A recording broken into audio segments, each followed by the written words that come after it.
So, I wanted to speak on something interesting that happened to a friend of mine in Florence, and sort of lessons for us or things to keep in mind as yogis,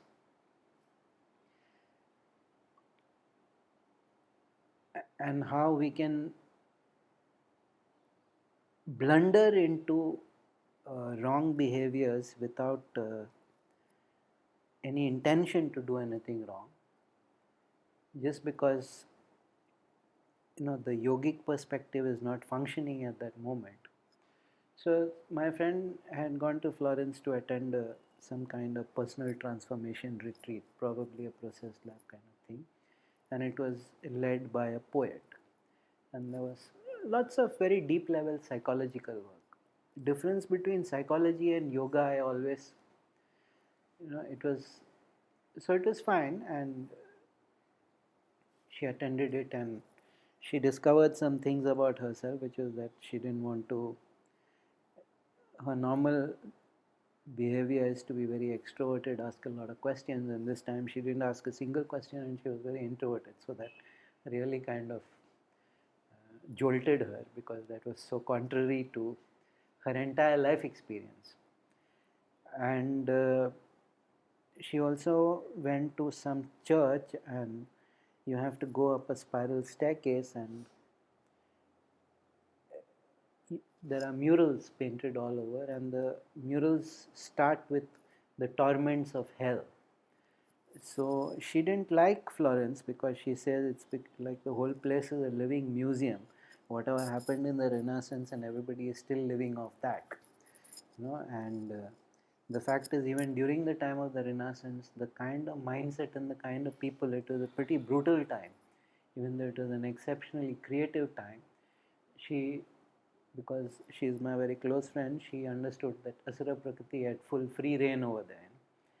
So she actually had a problem with that circular staircase and refused to go up to the top, which is all fine, which is also a consequence of the process lab or whatever she was attending. But the next day, they took them to an Etruscan tomb.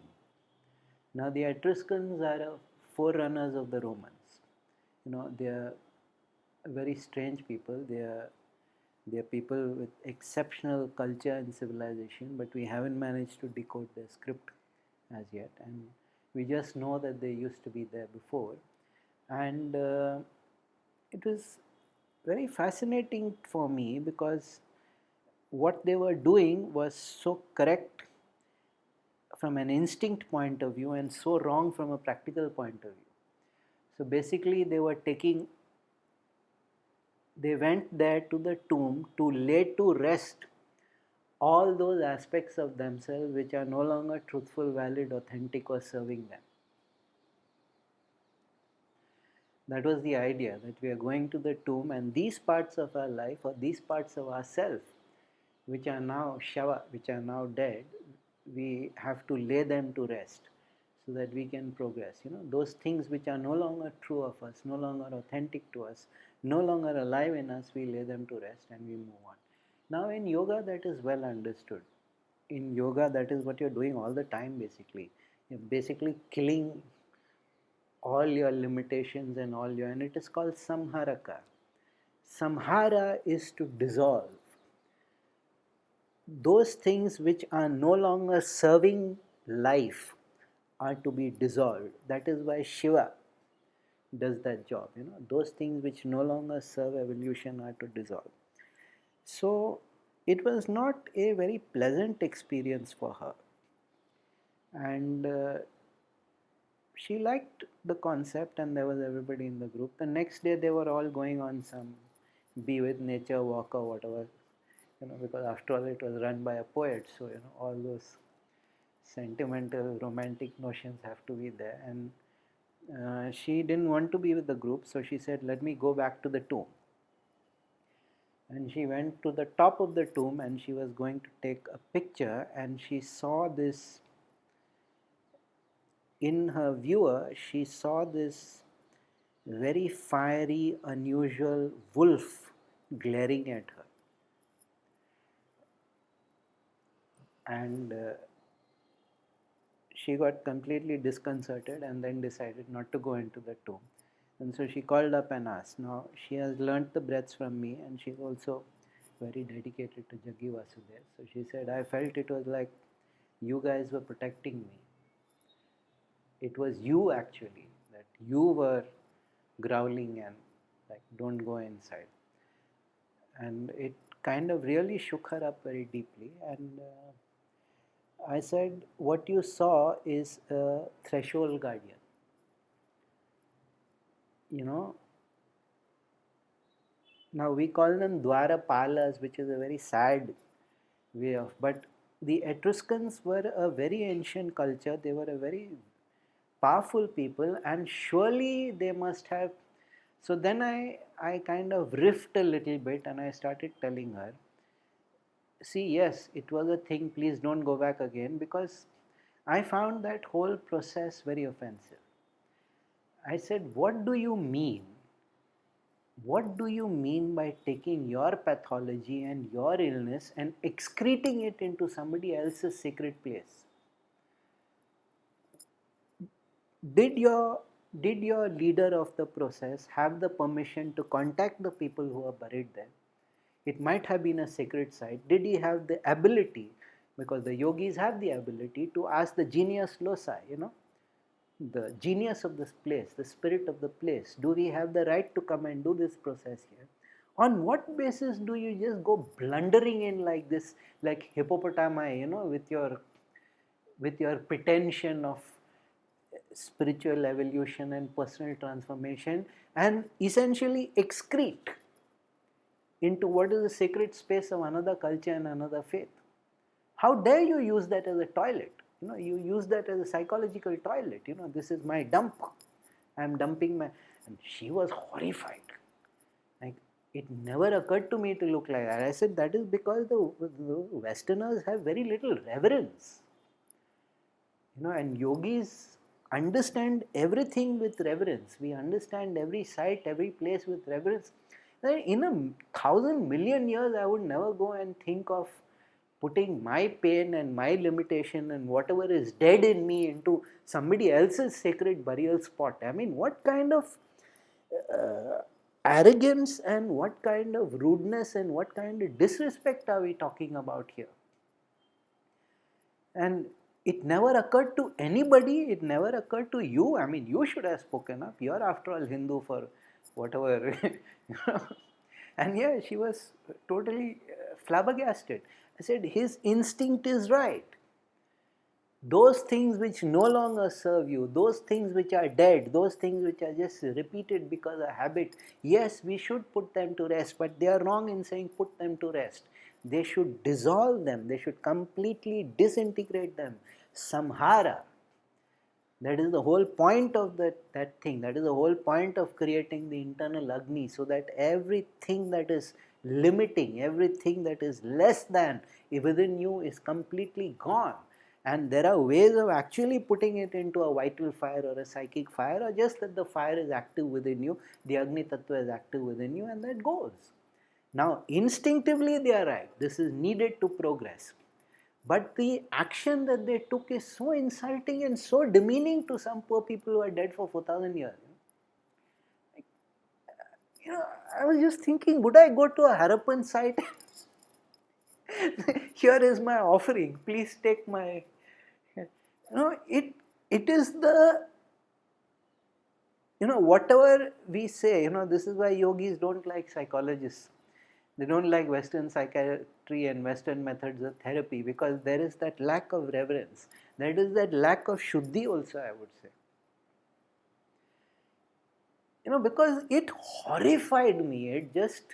And I said, see, when you went there a second time, because of the fact that you're doing the kriya, because of the fact that you're doing the breaths, because of the fact that you're connected to yogis, you got that little blessing, or you got that little communication from the threshold guardian. Now, in Europe, the threshold guardian will take the form of the animal that is common there. The wolf was very common in Italy. In India, the threshold guardians are usually Nagas. They are like, and they are vital beings. They are spirit dimension or astral dimension things. They are not actual animals or the spirit of an animal. No, it is a different ball game altogether. But sacred places are always protected. And if I tell you the kind of threshold guardian that I know exists in Chidambaram or in Arunachala, I mean, people would have heart attacks only, because they are like these enormous nagas. They are nagas beyond anything that you can ever dream or comprehend. And they are not flesh and blood snakes, they are nagas. They are guardians and they are a different thing altogether. So that communication from the threshold guardian was enough. Once was enough. Don't do this. Don't do this. Don't violate. Because of your issues, or because of you have reached a certain stage in your life journey, you cannot appropriate or make use, as if it is a tool or something, a sacred place of another culture and another religion or another. That's unacceptable. That's completely unacceptable. If you have come to that state, you need to do sadhana, which is why I told her, will you finally please stop doing all this nonsense and sit and do some meditation? Yoga has these processes. Yoga knows what happens when a person is moving and evolving, when it is time to leave things behind. We know all that. 6,000 years we've been doing nothing else. We are the world champions in this one thing. Why are you doing all these blunderbuss activities? I mean, just sit and do some yogic processes now. Is it not time? So, of course, this was a very unfortunate sort of.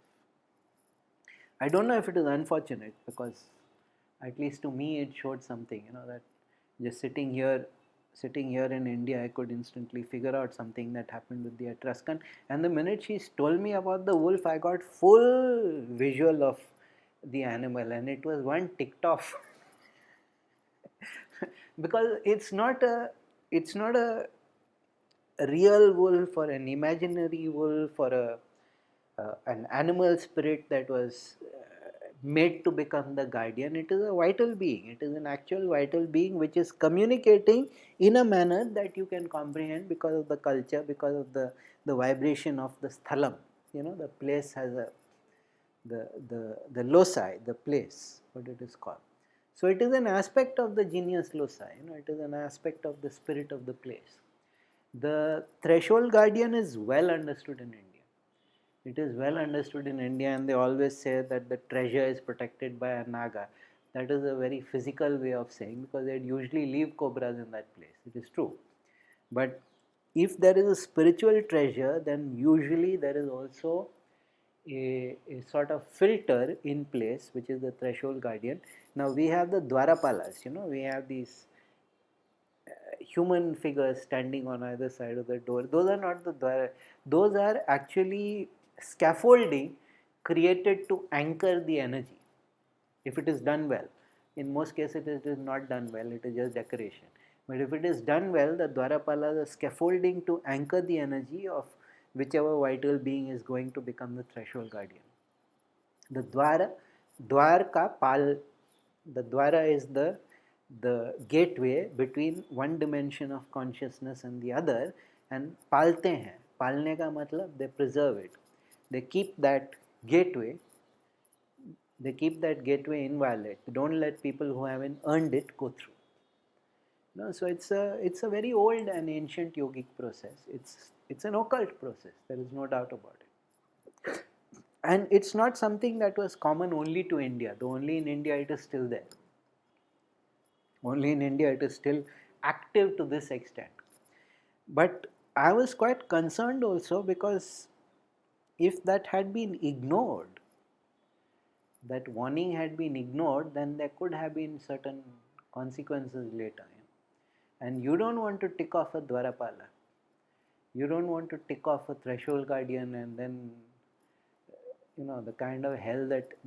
Now you might say this is all your imagination and this is all just your psychologically, okay, if that is the take you want on it, or if that is the interpretation you want on it, you are most welcome.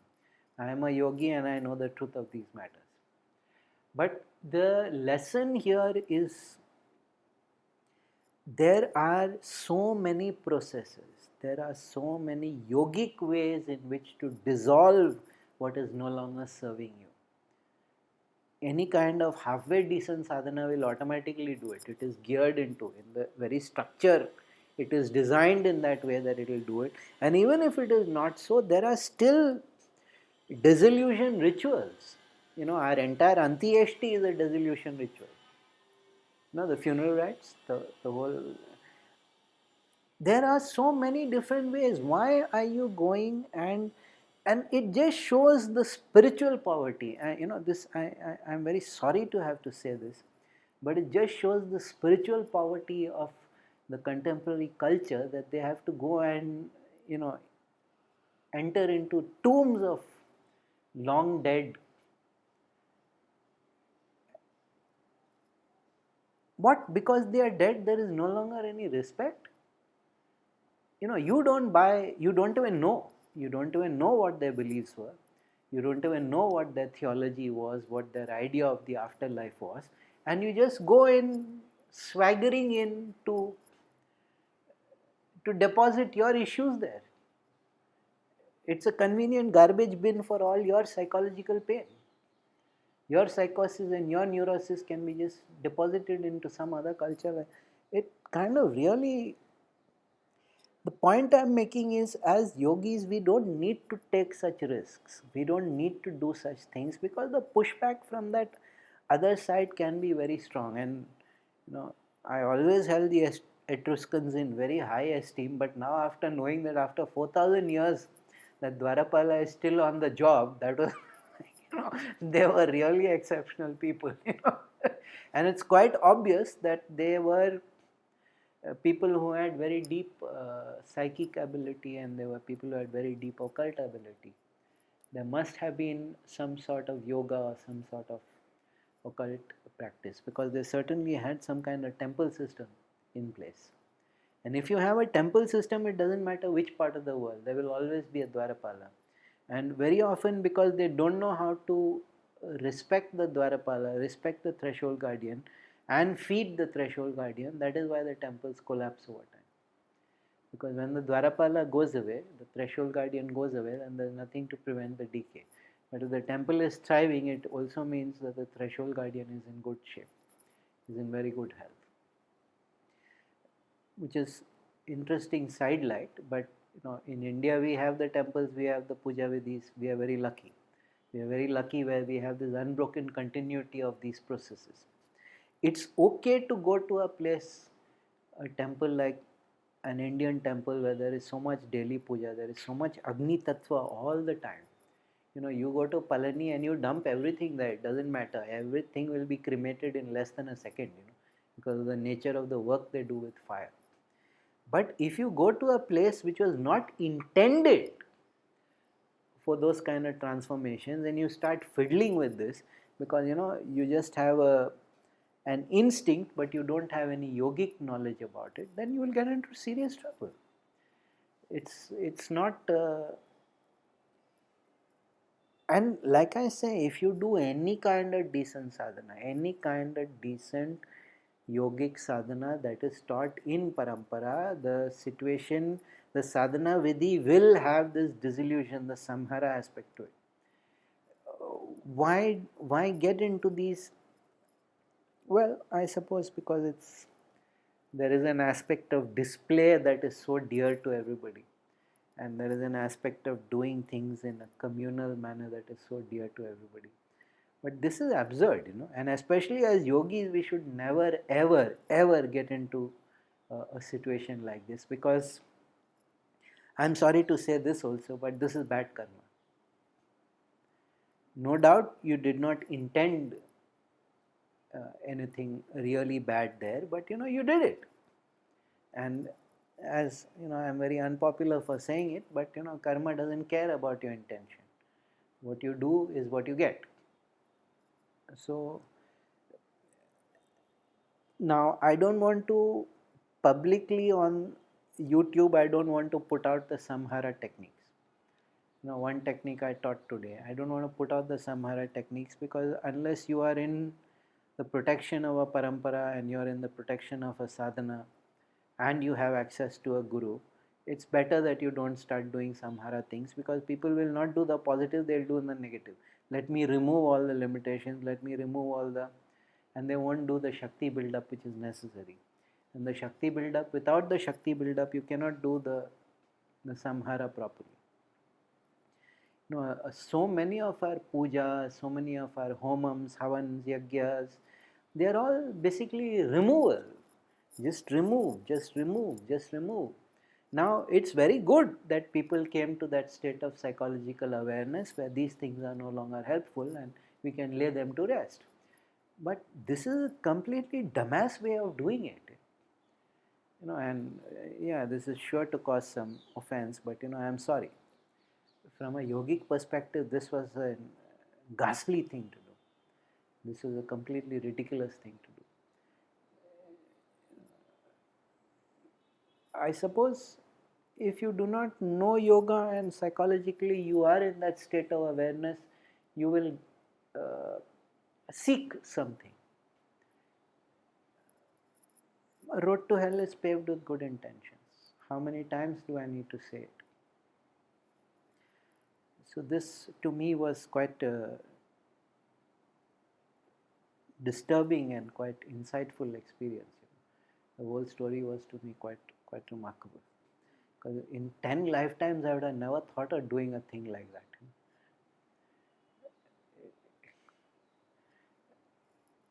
And too many of these ancient power spots in Europe are being used like this. So somebody was telling me that in one of the very ancient places in England, the Kshetram, they call it the vortex, where the actual energy is. The Kshetram got so upset with all these people coming and doing dances and yelling, and that the Kshetram has actually shifted like about a kilometer away. The vortex has actually removed its. And the minute I was told that, I was like, 100% the vortex has moved. I'm not going to say where it is, because then there will be a lot of people offended about it. But this is not a good idea. And if you have like a wolf guardian, then the people who created the Dwarapala are not full overflowing with the milk of human kindness. A wolf is a wolf is a wolf. And if you create that kind of guardian and you cross it, the consequences will be of what you tangle with a wolf. So the psychic and psychological consequences will be dire. It was just luck. Like I said, parampara mein hai to there is protection. Because she is in parampara, because she is doing the process, there was protection. So nothing happened. But still it was quite insightful, because she never had this kind of inner experience of this. Usually she doesn't, and this time it was very clear. So I said, good, it's a step forward. You have learned something valuable and important. Kindly do not repeat, because that is the most important thing. So if you come to the place where you need to start dropping and dissolving things, please take a yogic approach to it. There are very safe ways in which to do it. You don't need to do these kind of silly things. Sarvam Shivamaya.